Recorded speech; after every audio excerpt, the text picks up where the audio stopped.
Last year, I played one of my all-time favorite games in VR, Half-Life 2, and now episode 1 and 2 are getting their own VR mods as well. And yes, I realize Valve is worse than Attack on Titan when it comes to confusing naming schemes for their sequels, but at least Mappa's delivering part 3, while Valve went back and gave us a part 1.5 or something. But I digress. I played Half-Life 2 episode 1 this last week, and the best part about this mod is it lets me do things that I've been wanting to do for years now. What was that thing? You okay? I can give you a hug. Need a hug? Whatever There you that go. was. Yeah, that's right. I just lived out every millennial gamer's wet dream. I just gave Alex a hug with my own 2 hands. This is either really amazing, literally a dream come true, the epitome of where all this technology is taking us, or I really need to go touch some grass. I like this rock. isn't Let's keep the rock with us. Before I get rid of my favorite rock, let me, All right, dog. That's not Okay, that works. I can get my thing over there. No! No, my rock! No! And what's great about this episode compared to the rest of the series is that in this game, this is when you spend the most time with Alex. Outside, of course, you know, playing her in Half-Life Alyx. No, Alex! Come on, come on. You can make it. Come on, come on. Don't die on me. There we go. Can't have you dying on me. You know that the reproduction field just got destroyed, so you know. Wink, wink, nudge, nudge. Already making my moves. Oh, shit. She's by your side for the entire game, which, depending on how you feel, can either be really awesome or really annoying. Your vent crawling skills seem to be in high demand today, Gordon. Really?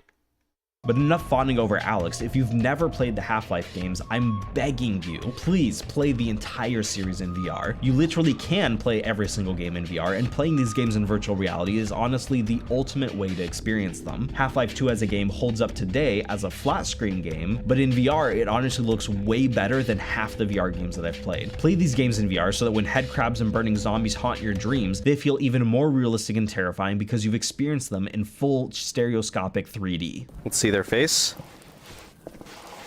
Oh, never mind, never mind. Let's not see their face. That's disgusting. Flip back over. Flip back over. Nobody wants to see that. Flip back over. Flip back. Get into the wall. Get into the wall. That's right. Get into the wall. Get out of here. I mean, Half-Life 2 Episode 1 is so iconic that even G-Man has a poster of it in his office. The storyline itself is so iconic, it could probably win an Oscar for Best Screenplay. That is, if movies were allowed to have physics puzzles, headcrabs, and exploding barrels.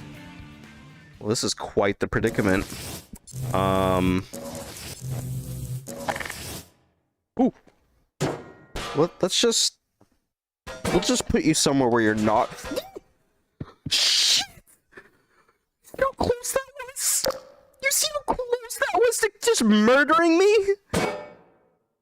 Yeah. Stay there. Stay there. We don't want to die in this explosion today.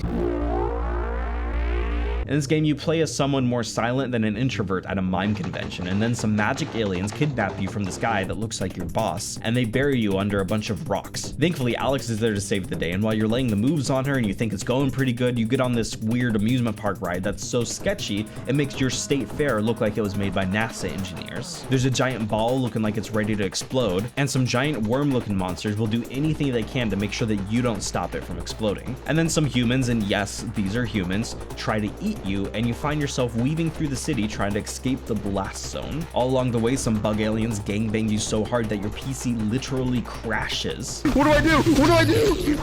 Why can't I run? Why can't I run?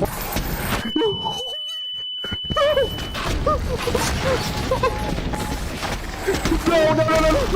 Eventually, you find a bunch of other humans trying to escape the city as well. These ones are normal, by the way. They're not trying to eat you for dinner. And because you never speak up for yourself, you're voluntold to help get these people to the train station. So now, tasked with fighting off an entire Combine army, you take down a flying alien thing, a whole army of Stormtrooper ripoffs, a giant daddy longlegs alien thing, all before getting on a romantic train ride out of the city with Alex. Only for that to get interrupted yet again. Like I said, it's a story so iconic that could probably win an Oscar, right? We can't get through here while that sniper's covering the street.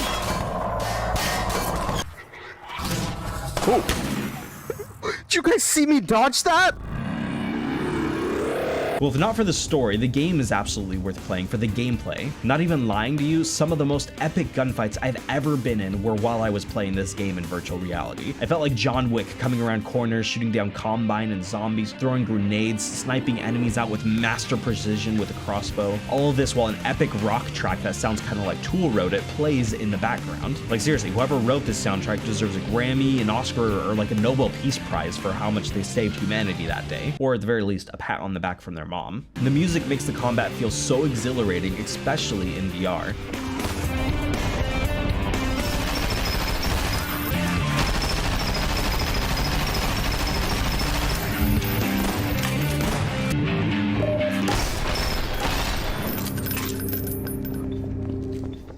That was epic. I mean, I literally took down a whole army of Combine and headcrab zombies with my own 2 hands. Well, actually with 2 VR controllers that almost hit my wife in the face a few times while I swung around that crowbar. But the main reason to play Half-Life 2 Episode 1 in VR is so that you can really experience that ending, that iconic moment in full and immersive stereoscopic 6 degrees of freedom of virtual reality.